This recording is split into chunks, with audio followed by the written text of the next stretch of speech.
मेरे दोस्तों, भारत के अंदर भी प्रदर्शन कई जगह हुए।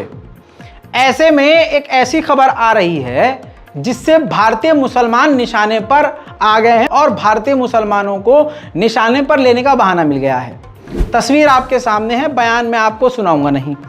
दोस्तों, ये केरला में प्रदर्शन हुआ है और केरला में ज़बरदस्त प्रदर्शन कई दिन से हो रहा है।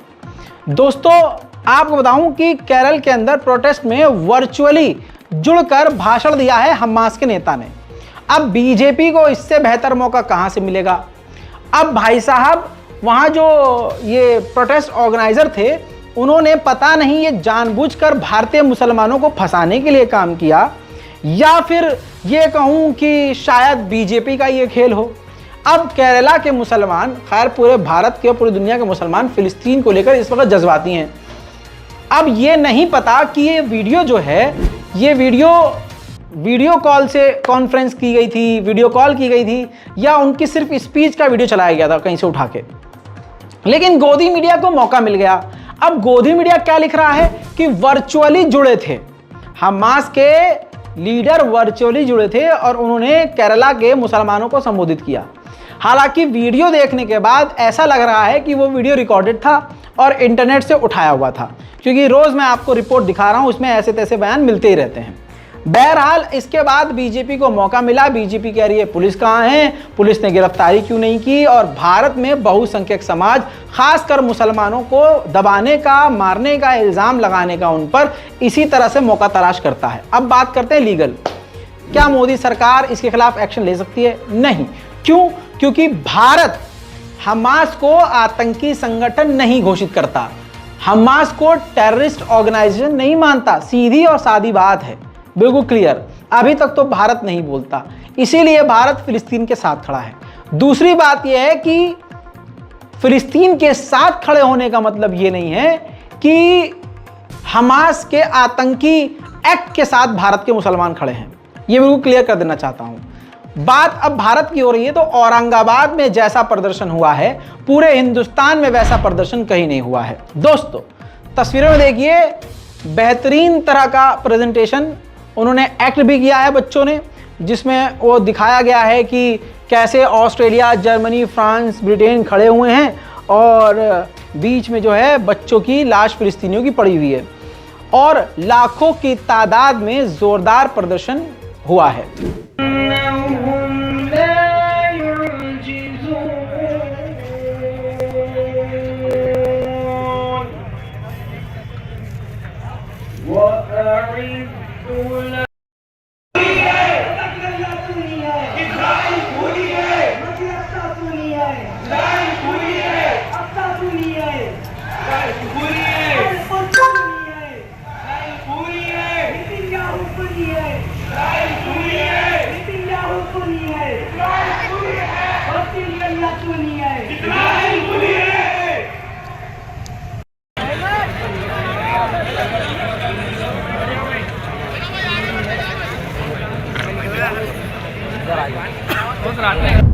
भारत में इस तरह के प्रदर्शन तो हो ही रहे हैं, लेकिन विदेशों में, खासकर फ्रांस में जहां बैन है प्रदर्शन, देख लीजिए फ्रांस में प्रदर्शन हो रहा है।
फ्रांस आपने देख लिया, न्यूयॉर्क में भी प्रदर्शन को बैन किया गया है, लेकिन न्यूयॉर्क में भी फिलिस्तीन के लिए आवाज उठाई जा रही है।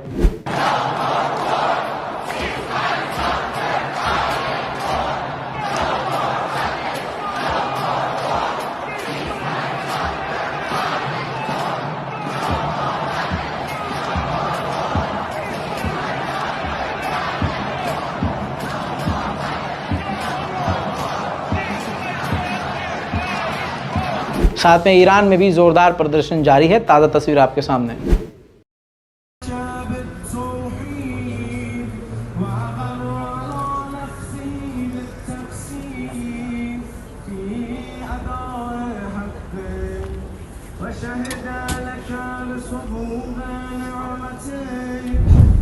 जर्मनी में भी प्रदर्शन को बैन करने के बावजूद फिलिस्तीनी लोगों ने फिलिस्तीन के समर्थन में रैली निकाली है।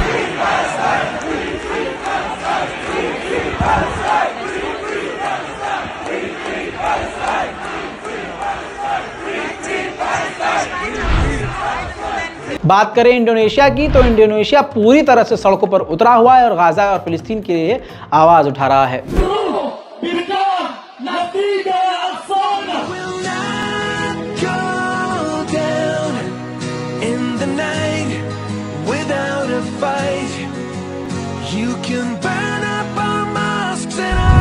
इस्लामोफोबिक देश स्वीडन में भी फिलिस्तीन के लिए अभी भी आवाज उठाई जा रही है।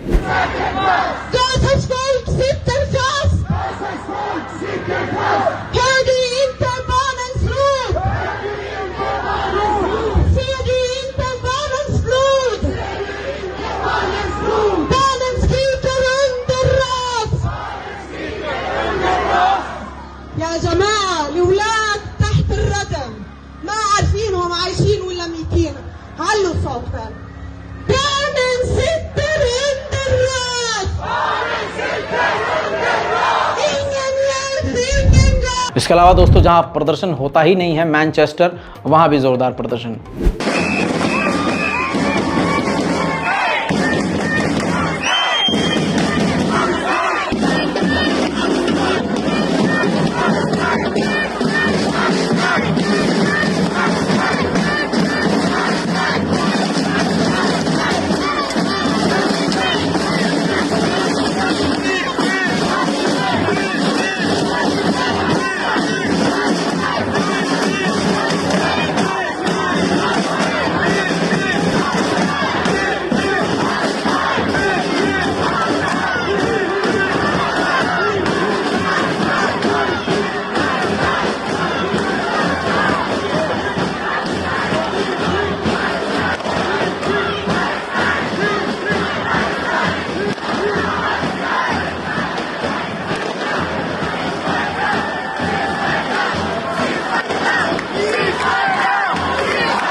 दोस्तों, प्रदर्शन तो लंदन में भी इतने नहीं होते जितना खतरनाक प्रदर्शन आज लंदन में फिलिस्तीन के लिए हो रहा है।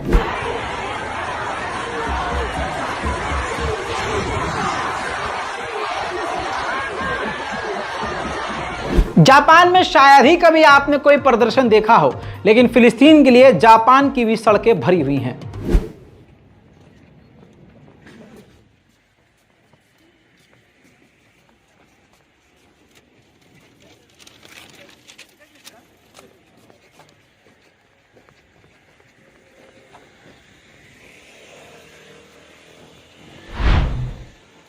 कमाल की बात यह है कि साउथ कोरिया, तस्वीरों में देखिए, साउथ कोरिया में भी देखिए दोस्तों, ईरानी मीडिया के हवाले से आपको एक खबर दिखा रहा हूं।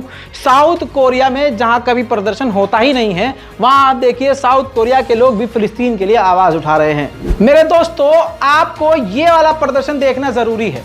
ये इजराइल के अंदर यहूदी लोग प्रदर्शन कर रहे हैं और नेतन्याहू से रिजाइन की मांग कर रहे हैं।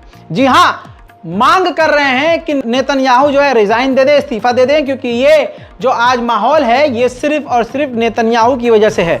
नेतन्याहू ने पूरे इजराइल को खतरे में डाल दिया है और जो परिवार वाले नेतन्याहू से मिले हैं उनकी डिमांड ये है नेतन्याहू से मिलके कि हमारे यहूदी कैदियों को, घर वालों को आज़ाद करवाइए और उनके बदले उनके तमाम फिलिस्तीनियों को आज़ाद कीजिए, लेकिन हमारे लोगों को ले आइए। अब आपको आखिर में लेकिन मोटी खबर बता दूं, इजराइल की आर्मी जितने गाजा के अंदर घुस गई है, खबर यह है कि अब वो पीछे नहीं हटेगी।